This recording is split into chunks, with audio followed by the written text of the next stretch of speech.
Hello everyone, welcome to How to Solver. Today in this video, I'm gonna show you how to change Discord password in your laptop. Before starting the video, please subscribe to How to Solver. So let's go. For this, you have to open your Discord. Now go to your account settings.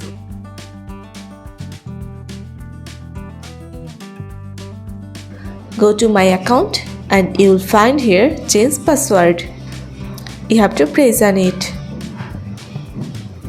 Now here you have to give your current password, then your new password, and you have to confirm your new password.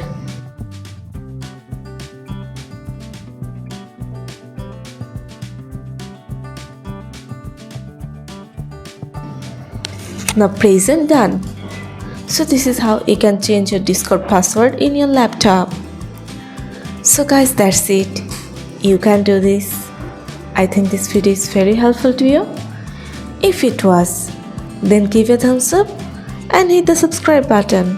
And thanks for watching.